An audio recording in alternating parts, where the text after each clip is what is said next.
Selamat datang. Selamat datang. Selamat datang. Selamat datang. Selamat datang. Selamat datang. Selamat datang. Selamat datang di podcast Cerita Orang Dalam.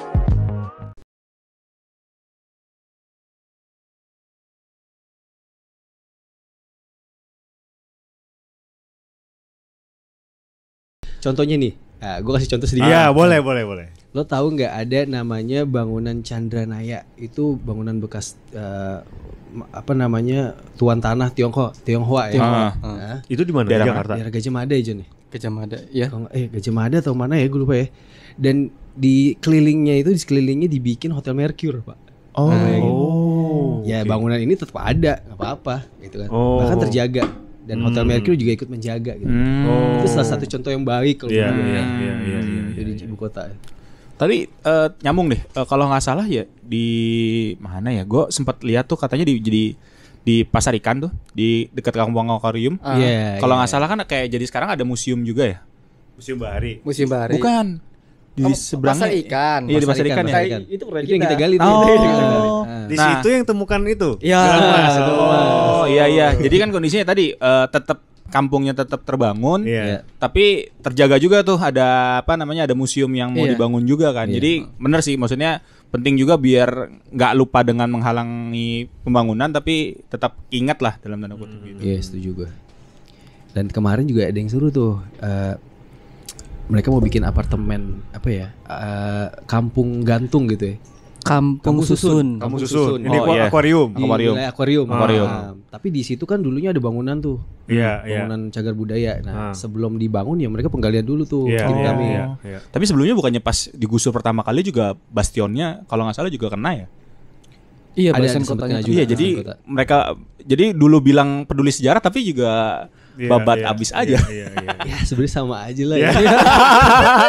Pemerintah kita kan mau ganti juga. Iya. Ada kepentingan. Iya. Tapi kalau lu ngelihat yang proses akuarium kemarin itu gimana?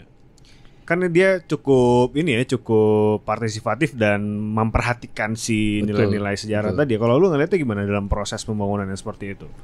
Sebagai yang megang proyek juga nih. Betul. Sebenarnya itu proyeknya kawan gue.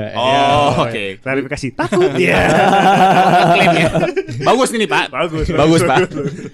Ya gue sempet ngintip penasaran kan. Iya.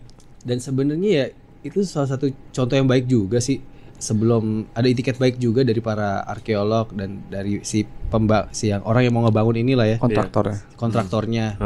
Ya udahlah di mereka bisa lah penggalian dulu di situ dan kita punya metode namanya preserve by the record gitu. Jadi sebelum ada pembangunan di situ dan kita tahu ada cagar budaya di dalam tanah, ya kita gali dulu. Setelah ketemu ya kita record gitu. Foto atau apa gitu ya, kita bikin 3D-nya gitu ya. Iya. Nah, dengan tujuan ya walaupun nanti bakal dibangun, tapi kita tetap punya datanya gitu. Itu namanya preserve by record gitu. Maksud gue metode itu cukup banyak digunakan dan itu umum digunakan. Betul, ya? dan itu umum digunakan di arkeologi ya. Artinya maksud gue gini, kan kadang kayak balik lagi ke pernyataan Nobi tadi ya. Iya. Ada yang garis keras, ini tuh sejarah nggak boleh dipapain gitu. Maksud gue, Kayak ini Pak, kayak yang pas Monas Pak. Formula E. Yang bata bloknya, yang ini kan nggak boleh tuh. Ya, nanti kita masuk ke sana. Gue pengen tanya tadi masalah preserve by the record. Iya. Itu berarti adalah metode dalam tanda kutip bagi gue adalah metode jalan tengah. Betul. Ketika memang menjembatani antara nilai arkeologi dengan pembangunan tadi ya. Kalau misalnya emang pembangunannya itu tidak bisa selaras dalam artian bangunannya direvitalisasi atau apa begitu ya. Dan itu bisa menjadi bahasa kasarnya kalau bilang ya ini adalah satu hal yang bisa diterima oleh umum ataupun ini adalah metode yang bisa diterima oleh seluruh arkeolog segala macam. Oke. Beda lagi kalau kebetulan kita ada kasus juga ya John, di daerah di Tugu Jam Tamrin. Tugu Jam Tamrin di depan. Depan. Iya. Itu kenapa tuh? Nah, sebenarnya di situ di bawahnya kan bakal ada rencana pembangunan juga kan. Iya. Si Tugu Jam ini cagar budaya, Pak. Itu masuk cagar budaya? Sudah 50 tahun loh. Udah 50 tahun. Berarti tahun berapa itu dibikin? Dibangunnya 1969. Selesai tahun 1970. Selesai tahun 1970 gitu. Oke. Nah, tim TACB dan kami tim arkeologi ya kita mencari jalan tengah lah untuk itu gitu. Ya, alhamdulillah sih ada jalan tengahnya gitu. Iya. Ya clear akhirnya. Oke. Kedepannya nanti pasti akan berjalan sesuai dengan rencana kita yang kita planning gitu. Oke. Ada lagi nggak tuh yang MRT yang seru-seru lagi? Struktur Hotel Konings Plan. Iya, kita kemarin jemput kali di daerah Monas juga aja. Iya, di Monas. Dan ketemu tuh ada struktur gitu kan. Struktur ini ya kalau dari segi fisik dia bangunan benda-bendanya apa sih namanya, kandungannya itu ya bata-bata lama gitu. Itu di mana? Sebelah mana? Dalam Monas. Barat Monas. Oh, Merdeka Barat. Medan Merdeka Barat ya. Yang akhirnya sekarang udah habis, udah jadi Monas semua kan gitu. Iya. Oke, balik lagi nih ke pertanyaan gue tentang urban arkeologi. Benda-benda yang akan lo temukan itu kan bukan benda-benda yang kayak tadi yang di tengah hutan yang ekspektasinya mungkin seperti candi ataupun prasasti kan ya. Pernah nggak nemu sampah doang? Oh pernah lah. Sering banget. Maksud gue sampahnya bukan sampah umum ya, tapi sampah emang dari zaman dulu, Pak. Iya. Sampah rumah tangga zaman dulu gitu. Iya. Tapi bukan yang zaman purba juga, tapi iya yang misalnya seumuran dengan si Tugu Jam tadi gitu loh.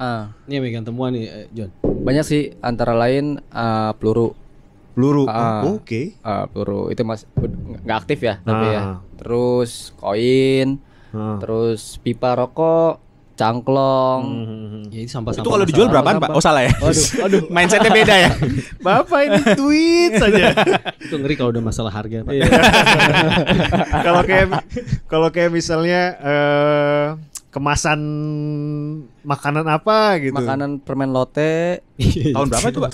Makanya kan inget ya lo kita masih kecil, permen lote, terus makanan plastik dulu lah. Setelah itu memang ditemukan ada jadi sampah. Oke. Nah, kalau misalnya begitu tuh masuk sebagai satu temuan nggak?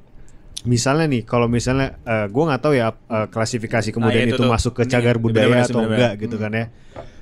Kalau gue tadi ngerujuknya pada umur jam tadi ya 50 tahun. Katakan misalnya lu nemu bungkusan yang umurnya juga dibuat di tahun yang sama dengan si jam tadi. Misalkan Indomie tahun 1960 misalnya. Kalau ada. Gitu. Apakah itu masuk temuan juga? Nah, itu klasifikasinya tuh. Yang kemudian perlu di preserve atau apa gitu. Yang sejenis-jenis kayak gitu. Sebenarnya sih masuk dalam catatan apa yang ditemukan. Di kedalaman berapa, dia apa, dia punya cerita apa, itu tetap dijelasin, tapi preserve-nya itu enggak harus disimpan atau di apa gitu enggak ya. Oke. Berarti dia hanya dicatat gitu kan. Oke. Itu sebagai penambah informasi lah nanti. Karena di setiap benda itu ada cerita. Iya Pak, betul. Mantap. Pak. Berarti semua mantannya itu kita memang pengingat masa lalu yang baik, Pak. Itu mantannya bisa dibukukan kalau. Iya. Dicatat Pak, benda-benda dikasihnya tuh dicatat Pak, diklasifikasiin Pak. Di mana ya kan? Jadi udah berapa lemari barang mantan? Masuk lagi ke tadi yang masalah Monas ya. Kan tadi kan dulu sempat ada heboh tuh ya. Masalah apa namanya? Formula E, ya kan? Masalah batu itu ya. Mau diangkat atau apa. Itu kalian melihatnya sebagai orang yang terjun di dunia itu ya. Jujur Pak. Iya. Jangan karena kita nanya Pak. Iya. Tapi kalau iya nggak apa-apa juga. Nggak bercanda, sorry. Gimana Mas? Sejujurnya nih. Iya. Lebih honest nih. Gua tuh kalau misalkan ada rencana pembuatan Formula E di situ, apalagi kan suaranya pasti akan bising banget ya. Dan ketika ada busway gitu kan, dan itu sebenarnya ada getaran juga tuh yang bakal diterima sama si bangunan-bangunan cagar budaya ini. Gak cuma Monas ya, ada juga Museum Nasional tuh kan bangunan-bangunan tua juga tuh. Di sekitaran situ memang bangunan tua semua. Ketika ada Formula E gitu kan, ada sekitar 15 sampai 20 mobil kendaraan di situ yang balapan pasti akan ada dampaknya gitu. Tapi masalah dampak ini sebenarnya bisa juga lah ditanggulangi. Ada caranya lah. Ada caranya. Iya. Sebenarnya komunikasi aja sih yang penting. Iya. Getaran ya. Kalau nggak salah, tapi kalau Formula E ini Pak nggak keluar suara sih, seingat gua. Karena dia mobil listrik Pak. Jadi kayak Tamiya Pak. Tamiya tapi gede Pak. Gue kira semuanya ada suara. Enggak. Tamiya, Pak. Kayak Tamiya aja sih, kayak Pernah main gitu. Tamiya enggak Bapak? Pernah lah saya. Bapak suka ngilik-ngilik ya Mas? Suka ngilik saya. Milik Dinamo. Atau nemu Tamiya enggak? Tapi bener sih, maksudnya ya tadi perlu dikomunikasikan mungkin ya, karena mungkin nggak tahu atau Iya, gimana iya. dan segala macam gitu. Tapi kalau gue mau nanya masalah batunya, yang masalah kan sempet heboh juga kan waktu itu. Iya kan itu kalau nggak salah apa jalan Bata Blok apa sih namanya cagar Block, budaya? paving block gitu ya. Iya, Iya, yang itu apakah itu termasuk cagar budaya nggak sih? Maksudnya kayak lu jalan ya di Bata Blok paving bloknya Monas tuh sebenarnya masuk cagar budaya atau gimana itu? Sebenarnya ya kalau kita ngomongin kawasan Monas ya, ketika dari proses sarana dan prasarananya ya, kayak jalanan gitu ya, itu secara keseluruhan ya dia punya cerita juga di situ dan punya nilai juga. Ya kalau misalkan ada yang bilang bahwa paving block ini masuk ke dalam cagar budaya ya nggak salah juga sih. Oke. Tapi setiap orang berbeda pendapat kan. Tapi ya di situ bisa didebat, bisa ada perdebatan. Oke. Gak mutlak itu harus cagar budaya gitu. Oke. Kita di sini karena kita masih muda ya, Nggak berani ngelawan senior-senior masih ya. mau punya masa depan. Siap. Netral. Oke.